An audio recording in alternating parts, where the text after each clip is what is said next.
Welcome, everyone, to the Pro Video Pages webinar and podcast series. I'm here with my friend Dan Kraus, and we are going to do a podcast episode together and go in a little bit deeper on getting to know Dan and how his company does business. So, I want to tell you a little bit about Dan. If you've watched the webinar, you've heard some of this, but if you haven't, and this is new, fantastic. First, Dan and I have known each other since 2010. And when I was looking at the calendar, thinking about it, it's 2025 now. That is a long time, isn't it, Dan? It is. It It is. is.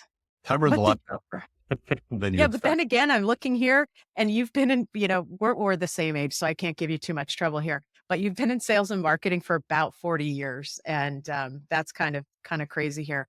As you say, you've carried a bag for 8. You've managed sales teams for 12. You've been consulting. You've consulted for 4 years with management channels and operations. You've built and run your own full service marketing agency for 10 years, focused on lead gen services, and worked as a VP of marketing and CMO for 6. Um, Throughout all this time, I loved when I read this. It's always been with small to medium sized businesses, and I think that actually, for people who haven't thought about it, what is the size? What's the upper end of a medium sized business or small So business? if you're talking to the US government and small businesses, anybody with less than $500 million in revenue. Yeah, I, on the other hand, think of a small business as somebody that's more in the kind of 5 to range. yeah. And even today, I do mentoring with startups. So I'm Mhm. working with even really small non-revenue business today. Yeah, I think it's one of those things that like, oh, you're a micro business. That's almost such a slight when somebody pours themselves into it and is successful, but it's just, they're not supporting hundreds of people. They may have themselves and one or two others, but Right. fully legitimate. But when we met, I think you were living in the Boston area. Now you're in Charlotte and have been there since as I recall, 2012.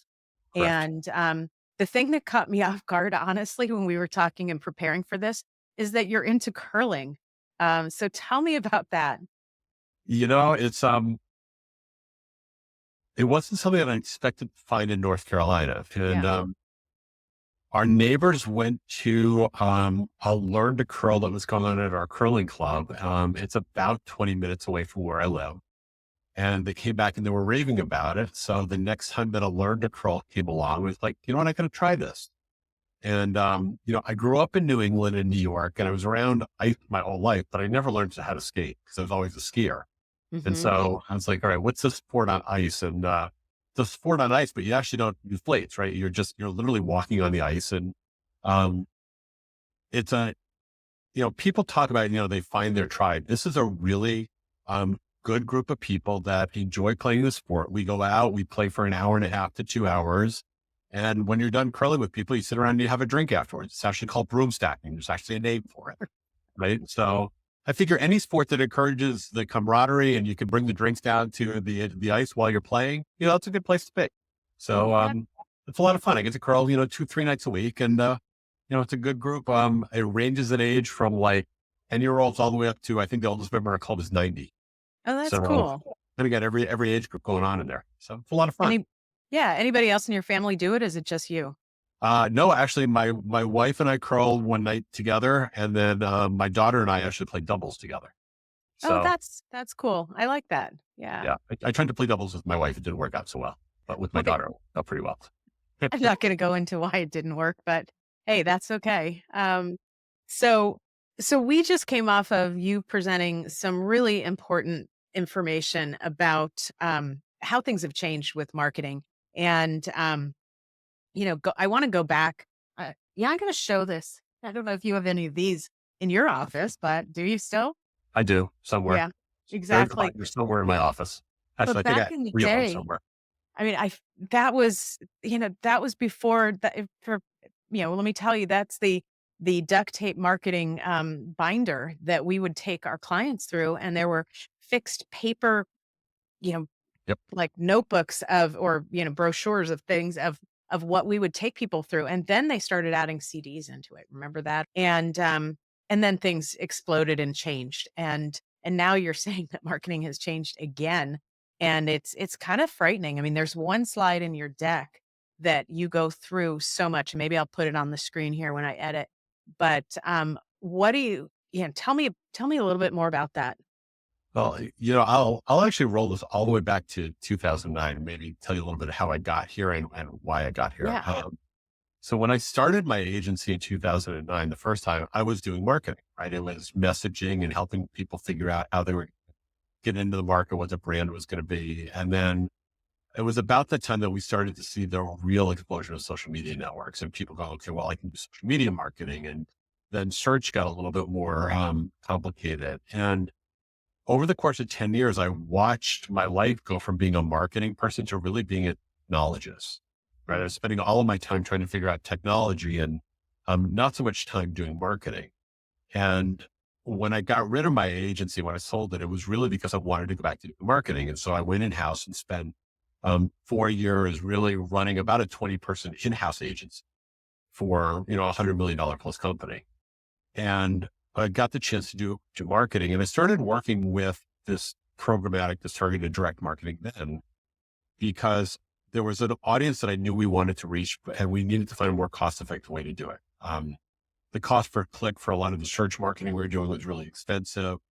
Social media didn't work particularly well for products we were selling. So we started working with programmatic, and um, I did that through the 4 years I was there. I did that for a couple of years of being a CMO. And then what really propelled me into this full time was I watched all of my Google search campaigns go from generating, and I don't remember the exact number, it was something like 5,000 visits a month to 2,500 with zero change. Like just 1 month, it just fell in half. And was that And when Google added, like, it it's when started Google adding the added AI results? snippets, Yeah. right? Yeah. So all of Mhm. the AI snippets started showing up and nobody was ending up on my website. Yeah. And then the next month we got the traffic back, but it doubled my cost. And it's like, all right, there's gotta be a better way. So I really started digging into all the different ways that we could do things with building an audience and using targeted direct and programmatic to get to them. And it just made so much more sense. And, that's my partner. I came up with the name Shift because it was really kind of like, you got to shift your thinking. You've got to shift your budget, shift your approach. And it made the most sense to us in terms of going at it that way. So I don't know. Yeah. Did I answer your question? You did. You actually gave a better answer than I think what I was looking for. But, the shift that you're talking about, we have to each, I think, look at, well, we were talking about doing a marketing audit, which is one of the things we used to do using the duct tape methodology. Right. And it's something I still do with people today because it's so important. Most of us, especially those little micro solopreneur type small companies, itty bitty companies, I should say, we don't necessarily track all of our marketing. A lot of the marketing that we do doesn't have easy metrics. And we may be No. doing things because it's what we've always done. Oh, I should be posting on LinkedIn. Oh, I should be, you know, engaging here or doing this there. But I think that we have to look at one of the things that you got me thinking about is we have to look at not just, is the tactic worthwhile, but it's what is the goal of the tactic because the goals may have shifted. Yeah. Um, if I am doing a podcast with you and you're like, it's gotten, nobody's watching or listening, or it's really expensive to produce. And, in this case, my goal with this podcast is not to get us in front of 20,000 people. My Right. goal is actually to create content that supports the webinar series. And so Mm. with that in mind, I think that we can look at each of the marketing tactics that we do within the context of what's happening with it marketing today. And that's an aha. Yeah. And I think, I roll the clock back like, 7, 8 years ago, and people started talking a lot about persona. Have you developed the persona? Do you know what the persona of your customer is? Right. And you get people who are like, where do they eat? What do they like for food? Do they own their own home? It's like, why does that matter? And you know what? It probably doesn't to a lot of marketing tactics you do. But if you actually have a persona with the stuff that I do, you can actually use it. Right. So it's like, why did you do it? Did it matter? Does it still matter? And so it's okay. Are you advertising on LinkedIn? Why? Right? Is your audience there or are they only looking for a job? Are you advertising like everybody else in the world is on Facebook and there's nobody left there to see your ad? Right. I think the whole idea of an audit and taking a step back and saying, all right, what tactics am I doing where am I spending my time and my treasure, Mhm. have a really big impact. And you can say, hey, you know what? I'm posting on social media. It doesn't cost me anything. It absolutely costs you something. It costs you mind space. It costs you time. It costs you something in some way, shape, or form. So yeah, we've got to take a step back and always look at what's changed. Because again, people don't change a lot, but the tools that we use do. Yeah, there's a couple of thoughts there on this is first of all the ICP. Actually had to look it up, and here I was in the duct tape network for a long time, have an MBA in marketing, but really I do think everybody should know and capture, kind of do a mental download of who their ideal clients are. Right. They typically have a couple different personas, maybe focus on up to three max, right? Yep. And even as an exercise, put pen to paper as we used to do, remember, write it down. Yeah. Put your shoes in the, put yourself in the shoes of your client, and who are they? What do they do? What do they look like?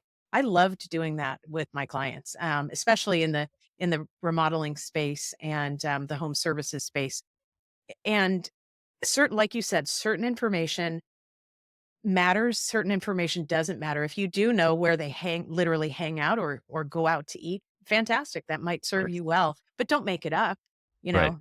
Um, Yeah. And the, the whole idea of an ideal customer profile and who it is, it's like people get really stuck and trying really struggle with it. And, what I always used to say to somebody is, look, if you had a hundred customers that look like this, and you feel really, really fantastically successful, what does that customer look like? Or another way to think about it is, your cell phone rings and you look down at the incoming number and you see it's this person. And you're like, oh God, I don't want to talk to them. Well, they're probably not your ideal customer, right? I So, Yeah, I loved telling people, when you go through this, you'll also think about who are those people? What are those red flags? Oh, that's right. I don't want somebody who thinks this way. And honestly, the with an ideal client persona, their mindset, what they're coming, what they're thinking about, how they approach working with somebody, yep. all of that really matters. And the more, I don't want to say dialed in, but it's almost like it could be a brain dump when you're working with somebody like you, because you're just going to sift through it quickly and see what are those important parts that you need to take away from it. Somebody like me, when I do my pro video pages, it's something a little bit different. Right. But the more information that somebody can give, the better. And so I think it is a good exercise for everybody to undertake. And the easiest way to do it is to look it up online, and AI, Google will return some AI results that are probably pretty good about how you can do this yourself. Yeah. No, AI has made a lot of this stuff a lot easier. So Yeah. I've gotten to the point where I now think that, that 40 years of experience, it's made me really good at writing prompts. Yeah.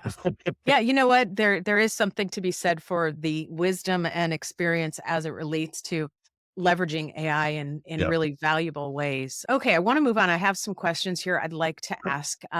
So when you're working with a client, what do you see as the coolest part of what you do with your clients? What excites you?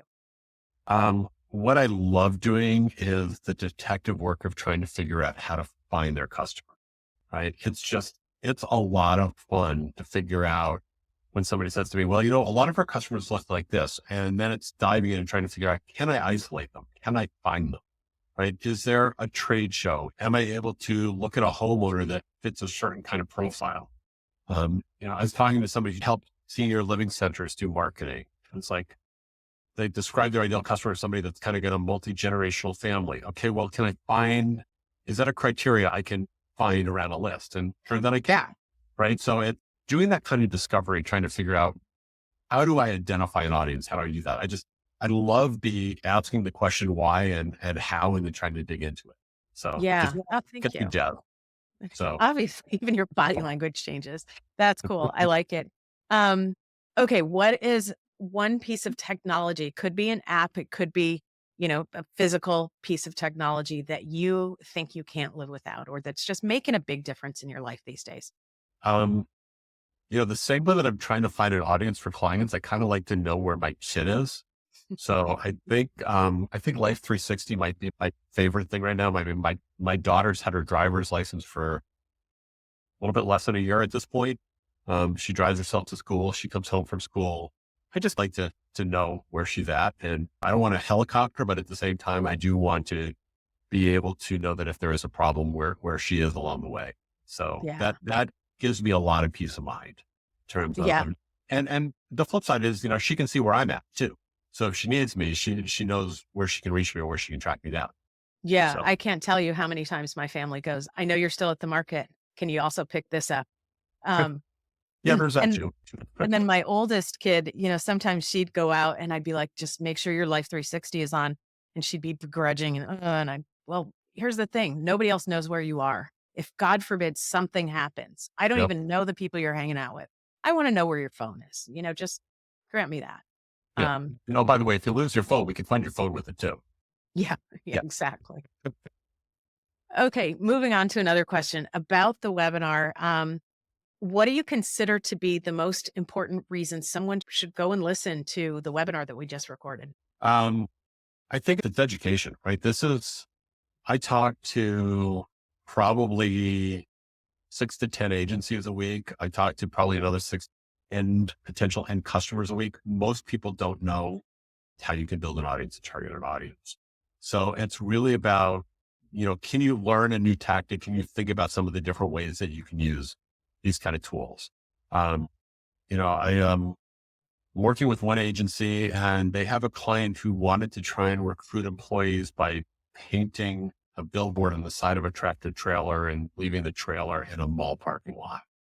For what it was going to cost them for the parking fees, I'm able to geofence 35 different businesses that have good potential employees and do advertising for them. Right. And they hadn't necessarily thought about that as a use case. There's a lot of different use cases in terms of ways that you can use this technology if you can identify the audience that you're looking for. So I think it's worth listening to for that reason. Yeah, thank you. And it's 20 minutes. Yeah, no, I totally agree with you on that. And I may actually watch it a second time. Hey, So from our conversation here in the podcast, is there anything that you would like to hope our listeners take away? I think experience matters, right? I mean, you and I have both been doing this for a long time. And I've watched a lot of different terms over the years come there's growth hacking and there's all these people that want to put different terms to it. But I said it in the podcast. So again, people don't change a lot. The way that human beings do things, we're still creatures of a lot of habits. And so it's thinking about how do you use technology to make the business's life easier? How do you use technology to make the human's life easier and make all those pieces fit together? And I think having experience makes that easier. So talking to somebody who's fresh out of school, who loves a particular technology or a particular thing, hey, that's great. But I also think you've got to temper that with people who've been around for a while as they think about it. Yeah, I agree. How can I not agree with that, right? Yeah. So there you go. You're right up there with me in terms of your experience. So Yeah, yeah, exactly. Okay, I know I've got one more here, and just lost my train of thought for a second. Um, Actually, you know what? This is going to be a little bit of a different podcast because we're jumping around. I'm going to have to see what I end up publishing on this. But so I'd like to ask the question about how I'd spot your ideal client. Tell me about, what somebody should be looking for if they're going to make a referral to you. So the ideal client for me is somebody who has probably been pretty frustrated with the digital marketing they've been doing up to this point, what's working. They're frustrated that their meta ads aren't working anymore, or maybe they were on TikTok and now they're not, but they might be again, and they're not sure what's going to happen there next. They're spending too much on Google to create awareness as opposed to spending money on Google to create direct response, right? So it's somebody that really needs to find a more cost-effective way to get their message out. Or it's somebody who is selling a product that somebody might not necessarily be looking for, right? When you think about new products, new services, new technologies, hey, I'm doing something nobody's ever done before. Well, if you're doing something that nobody's ever done before, how would anybody know to look for it, right? Yeah. So those are the types of services and products that this works really well for. Great. Thank you. Sure. Let's see. Okay. Great duct tape marketing based question here. What sets you apart from your direct competitors? So again, I think technology is technology. A lot of people have access to the same kind of platforms and technology that I use to place the ads.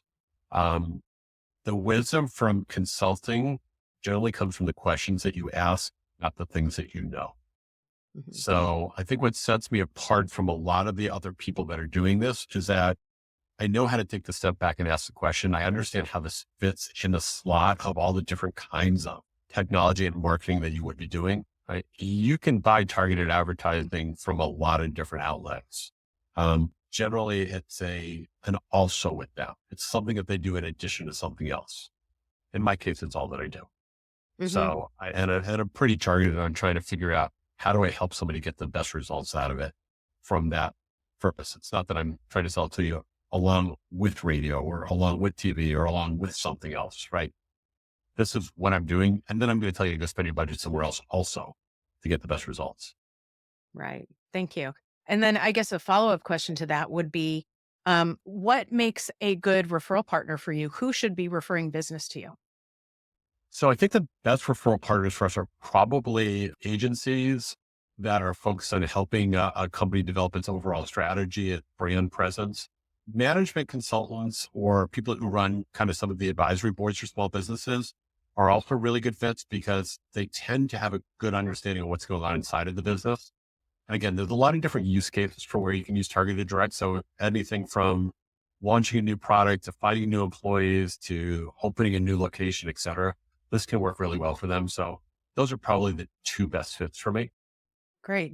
Thank you. Are there any other questions that you'd like for me to ask you?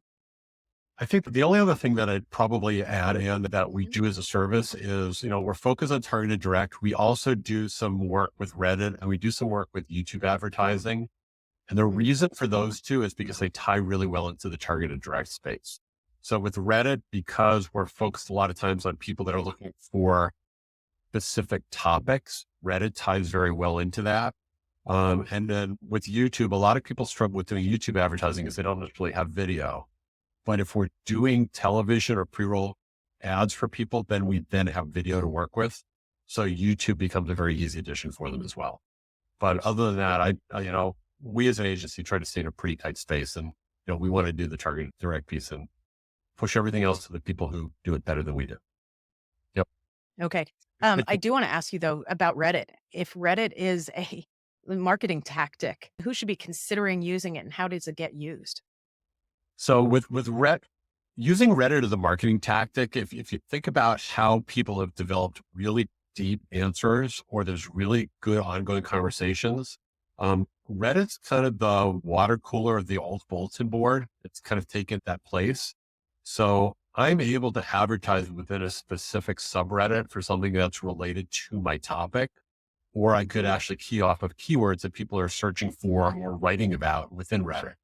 So if you know your audience and you know what they care about, then Reddit becomes a really interesting way to put a cost effective ad in front of somebody, whether that's display or a text ad. Um, but from a cost perspective, right now, seems to be a pretty good deal. Okay. That could change. And as far as the audience on Reddit, who's on Reddit and who's not? Anybody who's looking for something that's being talked about, right? Google sends a lot of people to Reddit right now because that's where the Yeah, answers are, right? exactly. Yeah. So Yeah. And I've got to think that that's why a lot of people actually go to Reddit, that they see those answers and Reddit keeps popping up. yeah, They may definitely. not be participating, but anyway. Is there anything else you'd like to add? No, I think this is good. No, in Good. fact, I'm exhausted. I know. Right. I'll do a little wrap up. I don't know how long, what I'll edit this down to. And I may change the way I do these, but anyway, I'll wrap us up here. Um, Yeah. Well, my clothing statement would be age and wisdom outlasts enthusiasm. How's that? That's good. Dan, thank you so much for joining me. It's really fun to be reconnected here in a professional setting. And, hard to believe that when we first met, probably in Kansas City Yeah. 15 years ago, that, the world was very different then. But at the same time, it doesn't seem like it was that long ago. So, No. Yeah. And there was this weird COVID thing in the middle of it all. And yeah, it's like the world just got all these weird blips in it, but we keep moving forward. yeah, Human centered, exactly. right? And I wish you the best. And again, thank you so much for sharing your expertise in the webinar. Oh, Appreciate it. my pleasure. Thanks for having me. Have a great day. Thanks, you too. Bye bye.